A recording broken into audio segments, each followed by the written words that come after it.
Good evening and salutations, my GH fans. I start off with the Sasha, Gladys, and Maxie scene.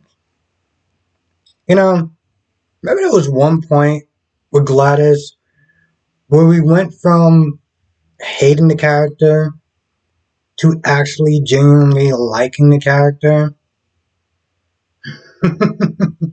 Good times, good times, good times. And of course, we're right back to once again hating the character. I love it. It's like a full circle moment.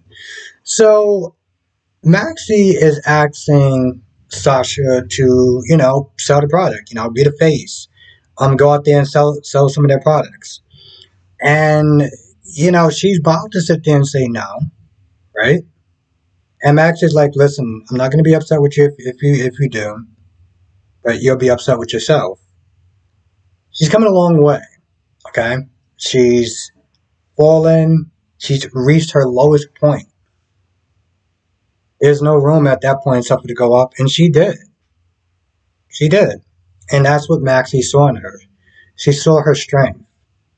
She saw her resilience and her resolve.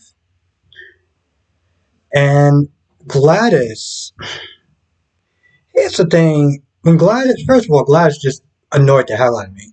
Gladys was like, well, I won't let her. You won't let her?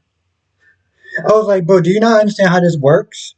Here's the thing. Let me just kind of break this down for you.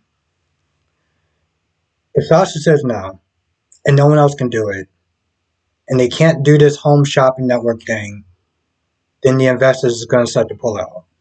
The investor starts to pull out, there's no more deception. And then you can't do your poker games or spend any more of her money because, well, she don't really have any money. So I don't really understand why you keep saying, no, I won't let her do it because of this, that, and the third. And, Maxie was like, I feel like somehow if things go sideways for Sasha, then it's going to affect your bottom line. That's what Maxie said. I mean, not in those words, but she's like, you don't want her to do it because if it goes sideways, it's going to mess up your bottom line. And Gladys was like, oh, that's so cold. I was like, well, what you're doing right now is cold. Okay. These scenes where, eventually Sasha, 1 second. So at some point, Sasha does decide to do it.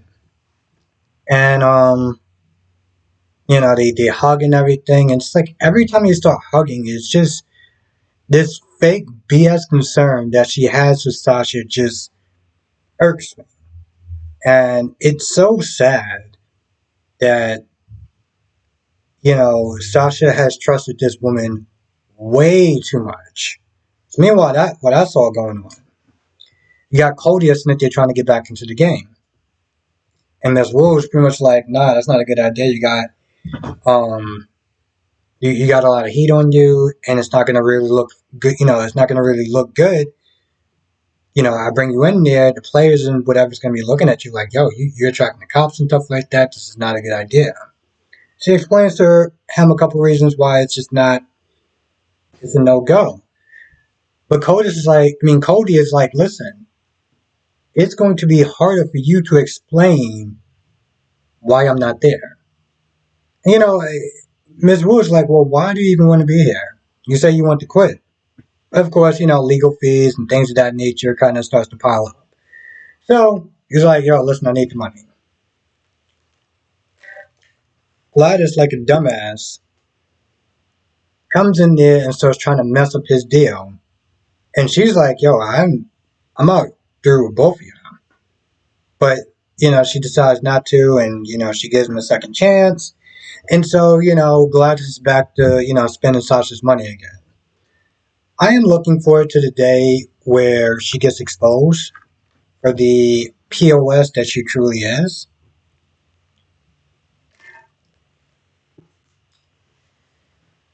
The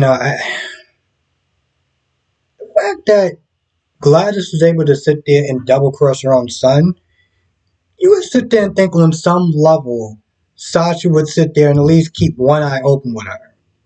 Keep her head on a swivel when it comes towards Sasha. I mean, when it comes towards Gladys, but no, no, we're not doing that. Meanwhile, you got Tracy that wants, um, she wants Brooklyn to go back to deception, be her eyes and ears, and Brooklyn's like, well, I can't do that. That's pretty much what's she call that? Hold on. She's like, I can't do that. That's espionage. I can't, I can't do that. Brooklyn, let's be very clear about something. You don't have a choice. This is literally your way of paying her back.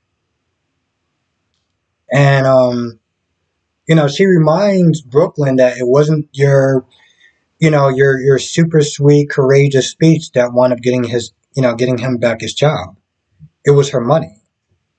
And just to kind of make sure that she's really getting it, she's like, I'll sit there and tell Chase what I did. And how do you think, Mr. Straight and Narrow was going to sit there and feel when he finds out that I practically bribed people to get a job back? And she just kind of stands there like she's not believing her.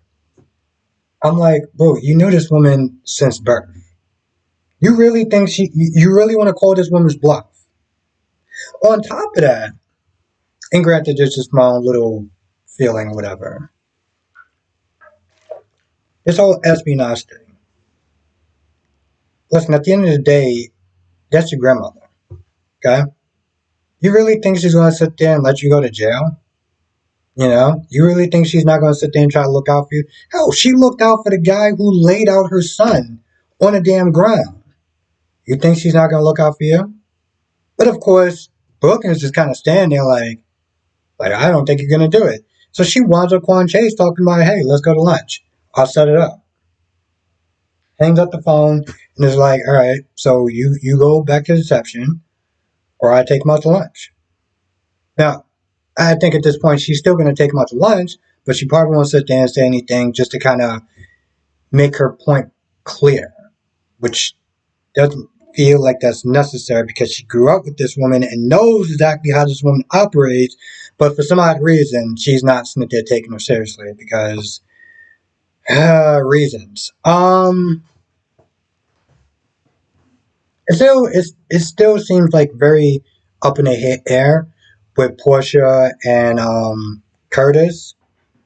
Isn't it they're talking just about her? Well, pretty much they thank Curtis, and they're talking or whatever. It's just pretty much about just catching up what happened yesterday. They're not talking about anything too crazy. Here's the thing: that WSB agent came to talk to Curtis again. Now, even for the people, and I want to sit there and just reiterate this, even for the people that didn't like Curtis, okay? My dude was literally kicking ass and taking names. Alright? The dude was a badass. Even for the people that didn't like him, it was like, yeah, I know we don't like you, but you did your thing. And apparently that's what the agency saw too. And it was like, yo, listen, we want you to sit there and work for us. We want you to be our eyes and ears. Curtis was like, I don't really know. He was like, yeah, there was a part of me that was fun doing that, but also like, work my club. And, agent's like, all right, well, just think about it, and get back to me when you get back to me. I think it'd be kind of cool. Drew took out like one person while Curtis was sitting there taking out like three. And this guy's a Navy SEAL. Yeah. Well, I think it'd be kind of cool. Something else you could sit there and do. Of course, I don't know how well that's going to sit there and play out. Actually, tell you the truth, it was a little kind of odd they do would sit there and even approach him. Because he is doing dealings with Miss Wu. And I would assume that they know that. So So I guess they don't mind a little gray areas, maybe, or something.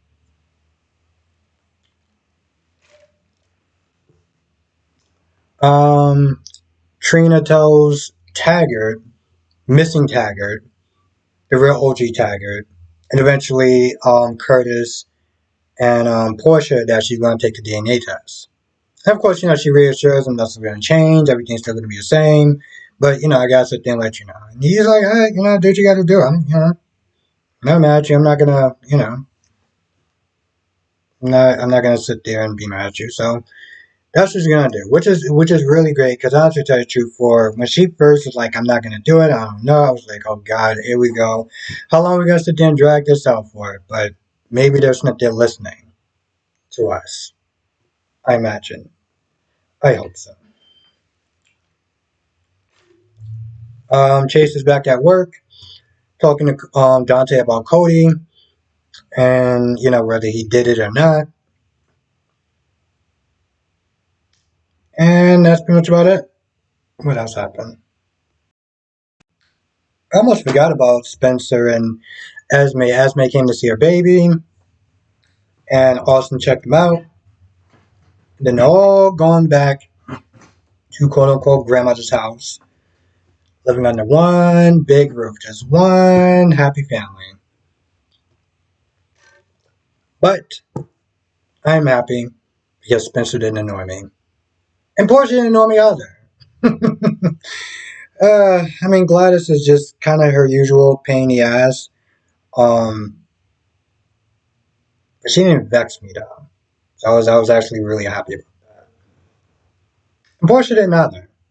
So, but unfortunately, I feel like that's going to be very short-lived. As much as I do not like Spencer, her just harping on it is just completely unnecessary and just stupid. And she's also 19 years old and she could sit there and make her own decisions about who she wants to be with and blah blah blah blah. You hear where I'm going.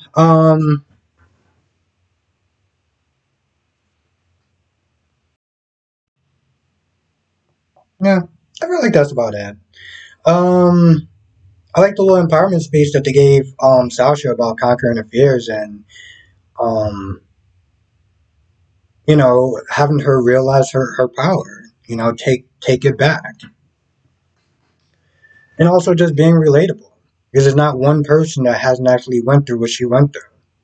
So as they say, get back on the horse or whatever other metaphors that I think it's also get back on the horse.